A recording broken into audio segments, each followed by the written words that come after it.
আসসালামু আলাইকুম। ওয়ালাইকুম আসসালাম ওয়া রাহমাতুল্লাহি ওয়া বারাকাতুহু। বিষয়টি খুবই ক্ষুদ্র হতে পারে আপনার কাছে, কিন্তু আমার কাছে অনেক বড়। এই কারণেই বড় যে আমি আপনার জন্য দোয়া করতেছি, আর আপনি সেই দোয়া আল্লাহর কাছে কবুল হলো না হলো এটা আমি জানি না, কিন্তু দোয়া করতেছি একজন মুসলমান, কিন্তু আপনি সেখান থেকে আরো উল্টা গুনাহগার হয়ে যাচ্ছেন উত্তর না দিলে। এই জন্য গুরুত্ব দিয়ে কথাটি আসলে বললাম। আমরা আজকে এখানে যে সকল বাবা মা বা অন্য অভিভাবক হিসাবে যারা উপস্থিত রয়েছে, তারা আমাদের সন্তানদেরকে নিঃসন্দেহে অনেক ভালোবাসি। এর কোনো ব্যাখ্যা করে প্রমাণ করার কোনো দরকার পড়ে না, এর জন্য মাপার কোনো যন্ত্রের দরকার পড়ে না।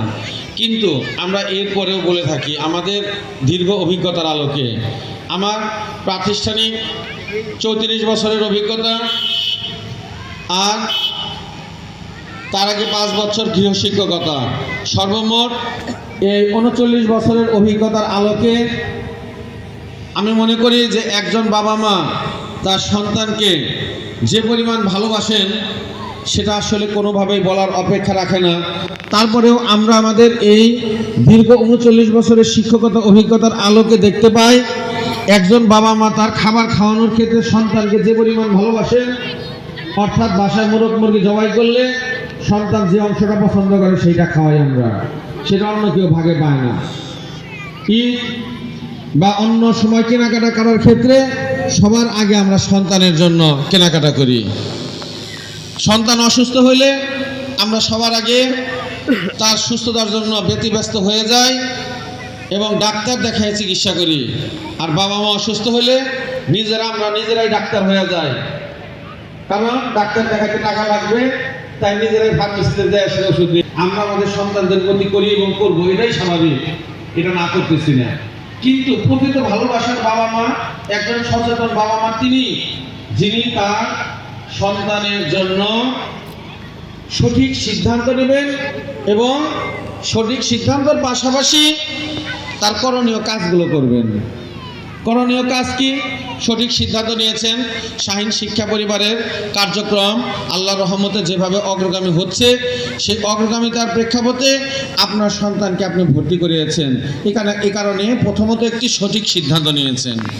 এবার আপনাকে যে কাজটি করতে হবে সেটি হচ্ছে শাহীন ইসলামিক স্কুল অ্যান্ড নুরানি মাদ্রাসার কর্তৃপক্ষ, আমরা যারা রয়েছি, আমি সহ এই ক্যাম্পাসের 2 জন আরবি মাধ্যমের পরিচালক এবং 2 জন বাংলা মাধ্যমের পরিচালক, এই 4 জন, এবং আমি 5 জন, এবং মুফতি মুস্তফা, আমরা এই যে মুফতি মাজহার, আমরা এই 6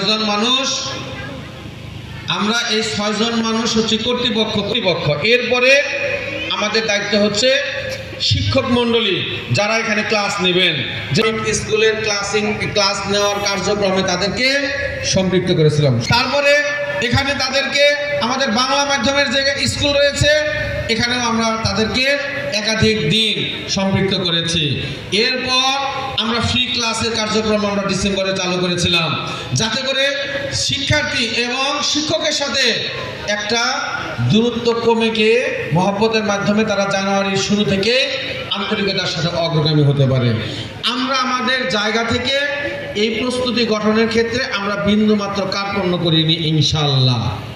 আপনারা সকলেই জানেন শাহীন শিক্ষা পরিবার আজকে তাদের পাঠদান পদ্ধতি, প্রয়োগ পদ্ধতি এবং আদায় পদ্ধতির কারণে আজকে অভিভাবকদের কাছে আস্থা, বিশ্বাস এবং ভালোবাসা কুড়াতে পেরেছে বিদায়ী এই শাহীন শিক্ষা পরিবারের 8টি বিভাগীয় শহর সহ 34টি জেলা, 125টি বাংলা মাধ্যমের ক্যাম্পাস, আর 10টি হচ্ছে এই ইসলামিক স্কুল অ্যান্ড নুরানি মাদ্রাসার ক্যাম্পাস। সব মিলিয়ে 135টি ক্যাম্পাসে আমরা প্রায় 1 লক্ষ শিক্ষার্থীদেরকে পাঠদানের সুযোগ পেয়েছি। আল্লাহ আমাদেরকে সুযোগ দিয়েছেন, আলহামদুলিল্লাহ।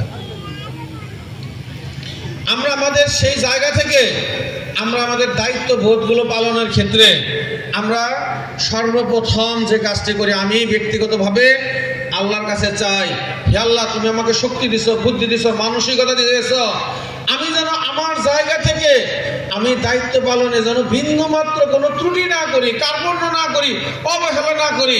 আমার যতটুকু শক্তি, সামর্থ্য, জ্ঞান আছে, আল্লাহ তুমি আমাকে সেইটা সম্পূর্ণ প্রয়োগ করার ক্ষমতা দিও। কাল হাসরের ময়দানে যেন আমাকে যেন আমানতদারির একটা দায়বদ্ধতায় যেন আমাকে কাজ করায় তুমি না দাঁড় করাও। আমি আল্লাহর কাছে সত্যিকার অর্থে আমি প্রথমত অবস্থায় আবেদন করি। আমি আবেদন করি শুধুমাত্র আমি আমার শীতাতপ নিয়ন্ত্রিত ঘরের মধ্যে বসে থাকি না। আমি এর জন্য যা যা করার দরকার, আমার যতটুকু জ্ঞান আছে, বুদ্ধি আছে, ক্ষমতা আছে, দূরদর্শিতা আছে, অভিজ্ঞতা আছে, সবগুলো সমন্বিত করে আমি আমার সকল ছাত্রছাত্রীদেরকে যেভাবে পাঠদান করালে, যেভাবে প্রতিদিন লেখাপড়া করালে, যেভাবে আদায় করালে, যেভাবে অভিভাবকদের নিয়ে কাউন্সিলিং করলে আমরা সফল হতে পারবো, তার সর্বোচ্চটুকু আমরা করার চেষ্টা করে যাচ্ছি ইনশাআল্লাহ। আর যে কারণে আমাদের যে পড়ার চার্টগুলো আমরা তৈরি করেছি, একজন প্লে শ্রেণীর শিক্ষার্থী, নার্সারি 1, 2, 3 প্রত্যেকটি ক্লাসের ছেলেমেয়েরা তারা যেন তাদের স্ব শ্রেণীতে লেখাপড়া করে তারা যেন স্বাভাবিক 4টি ধারায় অগ্রগামী হতে পারে। অভিভাবক কয়টি ধারায়? একটু আমার সাথে উত্তর দিলে আমার কথাগুলো আরেকটু বেশি করে নিতে পারবেন। আজকে আপনারা যারা এসেছেন, আমার এই কথাগুলো শোনা আপনাদের জন্য খুবই জরুরি। যাদের সন্তানকে ভর্তি করিয়েছেন, এখানে আমার জানা মতে সকল অভিভাবক তাদের সন্তানদেরকে ভর্তি করিয়েছেন। 4টি রাস্তা খোলা হবে আপনাদের সন্তানের জন্য ইনশাআল্লাহ। প্রথমত যে রাস্তা সেটি নৈতিক শিক্ষা। যে 4টি রাস্তা যেটাতেই যাক না কেন, আপনার সন্তান নৈতিক মূল্যবোধের একজন সৎ মানুষ হিসাবে যেন গড়ে ওঠে, এটা হলো আমাদের প্রথম এবং প্রধান লক্ষ্য। এরপরে যে 4টি রাস্তা বলতেছি, একটি রাস্তা হচ্ছে আপনার সন্তানকে আপনি যেটা বললাম প্রথমে, সেটার পাশাপাশি নীতি, নৈতিকতা, আদর্শ, সৎ মানুষের পাশাপাশি আপনি ডাক্তার, ইঞ্জিনিয়ার, জজ, ব্যারিস্টার যা বানাইতে চান এই লাইনটা বানাইতে পারবেন। দ্বিতীয়ত, আপনার সন্তানকে আপনি যদি হাফেজ বানাইতে চান আপনি বানাইতে পারবেন। সেটি হচ্ছে আমরা সাজেস্ট করব আপনার সন্তান 2য় শ্রেণী পাশ করার পর আপনার সন্তান, আমরা নাজেরা বলি, আমরা সেবারা বলে, আমরা প্রি হেফজ বলে, যেটাই বলি না কেন, আপনার সন্তান সেটা সম্পন্ন করবে। ওই সময়ে আপনার সন্তানকে আপনি হেফজতে দেবেন। তারপরে 3য় শ্রেণীতে উন্নীত হওয়ার সময় অথবা 3য় শ্রেণী পাশ করার পরে তাহলে আপনার সন্তান উপযুক্তভাবে গড়ে উঠে সে হেফজুল লাইনে যেতে পারবে। এই হলো 2য় লাইন।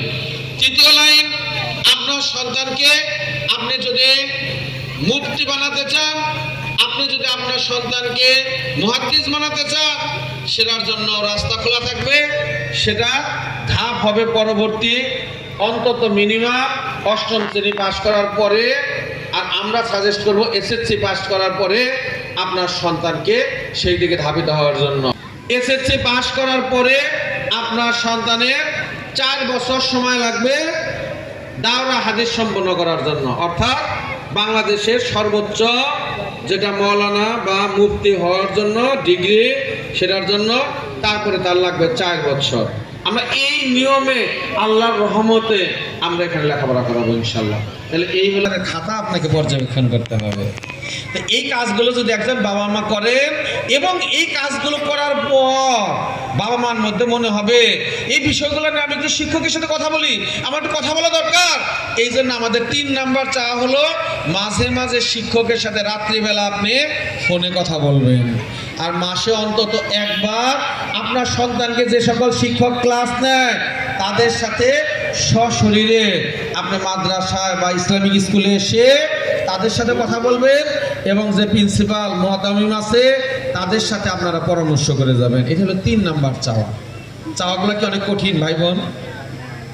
4 নাম্বার চাওয়া হচ্ছে আপনার সন্তানকে কখনো বলবেন না তোমাকে তো কিছুই হবে না, জন্টু মন্টু পিন্টু পারে, জন্টু মন্টু পিন্টুরে যা খাওয়ায় তার চেয়ে কম খাওয়াই, কম পড়াই, কম কি তোমার পিছনে শ্রম দেয়, তোমার তো কিছুই হবে না, মিনু পিনু পিনুই পারবো, তুমি যেমনি গভেটই থেকে যাবা। এই কথাগুলো সন্তানদের বলা যাবে না। এই কথাগুলো আমরা সন্তানদের না বলে বরঞ্চ আমরা উল্টো ভাবে বলবো, সোনামণি বাবা তুমি যদি এটা একটু সচেতন হইতে, এই ঢর উপরে খোঁচা না দিতে, তাহলে যে টাকা হইতো না, তাহলে ঢাকাইতে হইতো, তাহলে তুমি নাম্বারটা পাইতা। তুমি বাবা একটু সচেতন হও, এই যে সংখ্যাটা ভুল লেখছ, তুমি তো অঙ্কের নিয়ম জানো, কিন্তু তুমি তো এই যে সংখ্যাটা ভুল লেখার কারণে অঙ্ক ভুল হয়ে গেছে। ভালোবাসা দিয়ে সন্তানদেরকে উৎসাহ উদ্দীপনা দিয়ে লেখাপড়া করানোর ব্যবস্থা করতে হবে। সেই সাথে আমাদের যে কাজটা করতে হবে, আমার সন্তানদেরকে যে অবস্থানে আছে এই অবস্থান থেকে তাকে ধাপে ধাপে উঠাইতে হবে। একজন সন্তান আছে, সে একটা স্তরে, তাকে একবারে আমি লাভ দিয়ে একবারে আকাশে তুলে ফেলাবো, এই প্রত্যাশা যেন বাবা মা না করি। বিশাল বড় প্রত্যাশা করব, কিন্তু ধাপে ধাপে, প্রথম তলা থেকে দ্বিতীয় তলা, দ্বিতীয় তলা থেকে তৃতীয় তলা। এর জন্য আমরা যেটা বলে থাকি, আপনার সন্তানকে আপনি প্রত্যেকটা সেমিস্টার পরীক্ষায় 5 নম্বর করে বৃদ্ধি করার জন্য পরিকল্পনা করবেন। প্রত্যেক সেমিস্টারে 5 নম্বর করে বৃদ্ধির পরিকল্পনা করবেন। এই পরীক্ষায় 80 পেয়েছে, সামনের পরীক্ষায় 85 পেয়েছে, তারপরের পরীক্ষায় 3 নাম্বার বাড়ান। 85-র উপরে যখন উঠে যাবে, আপনি মনে রাখতে হবে তখন 5 করে বৃদ্ধি করা সম্ভব হবে না, 3 করে বৃদ্ধি করেন। যখন 90-এর উপরে উঠে যাবে, তখন 2 করে বৃদ্ধি করেন এবং আপনার সন্তানকে বলেন, তোমার প্রথম দ্বিতীয় তৃতীয় হওয়া দরকার নাই, এই পরীক্ষায় তুমি যা পেয়েছ তার চেয়ে 5 বৃদ্ধি করো। যখন 85-এর উপরে উঠলো, তখন 3 করে বৃদ্ধি করার কথা বললেন। তুমি যদি 3 করে বৃদ্ধি করতে পারো, তোমাকে আমি এই দিব, সেই দিব, তুমি এটা পছন্দ করো। আপনার সন্তান যা চায় আপনি ভালো জানেন, কি পেলে খুশি হয়, কোন জিনিসটা পেলে, কোন জিনিসটা খেলে, কোথায় নিয়ে গেলে, কি কিনা দিলে আপনার সন্তানকে আপনি বশ মানাইতে পারবেন। আপনি সেই প্রতিশ্রুতিগুলো দেন, দেখবেন আপনার সন্তান হাসি মুখে সেগুলো গ্রহণ করবে এবং আপনার সন্তান আস্তে আস্তে ধাপে ধাপে ধাপে ধাপে এগিয়ে যাবে। তার মধ্যে আত্মবিশ্বাস তৈরি হয়ে যাবে এবং আত্মবিশ্বাসটা তৈরি করা হচ্ছে একজন শিক্ষার্থীর জন্য সবচেয়ে বেশি গুরুত্বপূর্ণ কাজ। আমরা বাবা মা আমাদের সন্তানদেরকে এজন্য আত্মবিশ্বাসী প্রত্যয়ী বানিয়ে ধাপে ধাপে অগ্রগামী করার চেষ্টা করব। এই হলো 4 নাম্বার চাওয়া গেল। 5 নাম্বার চাওয়া তাহলে অনেক কঠিন হবে মনে হয়। 4 নাম্বার বন্ধু একটু স্মরণ করে দেই। 1 নাম্বার নিয়মিত নির্দিষ্ট সময়ের 5 মিনিট আগে ক্লাসে নিয়ে আসা। 2 নাম্বার আপনার সন্তানের পিছনে 1 ঘন্টা সময় ব্যয় করা। 3 নাম্বার শিক্ষকের সাথে মাঝে মাঝে রাতে ফোনে কথা বলা, মাসে 1 বার সশরীরে স্কুলে এসে কথা বলা। 4 নাম্বার সন্তানকে উৎসাহ উদ্দীপনার মধ্য দিয়ে ধাপে ধাপে তার নম্বর বৃদ্ধির পরিকল্পনা করা। 5 নাম্বার হচ্ছে আমরা আল্লাহর কাছে চাবো, বেশি বেশি চাবো, বেশি বেশি চাবো আল্লাহর কাছে চাবো, হে আল্লাহ আমার সন্তানকে তুমি লেখাপড়া মনোযোগী বানায় দাও। যদি আপনার সন্তান লেখাপড়া মনোযোগী হয়ে যায়, হে আল্লাহ আমার সন্তানকে তুমি মেধাবী বানায় দাও। যদি আপনার সন্তান আল্লাহ মেধাবী বানায় দেয়, তাহলে অল্প পড়লেই কিন্তু হয়ে যাবে। হে আল্লাহ আমার সন্তানকে তুমি নীতি নৈতিকতা আদর্শ মূল্যবোধের একজন নেক মানুষ বানায় দাও। এই জিনিসগুলো যদি আমরা আল্লাহর কাছে ফরজ ইবাদতের পর যে সময়গুলোতে দোয়া কবুল হয়, ওই সময়গুলোতে যদি আল্লাহর কাছে আমরা চাই, আর যদি চাওয়ার সময় যদি একটু চোখের পানি বের করতে পারি, একটু কান্না করতে, কবুল হবেই ইনশাআল্লাহ। বাবা মার দোয়া সন্তানের সবচেয়ে বেশি কবুল হয়।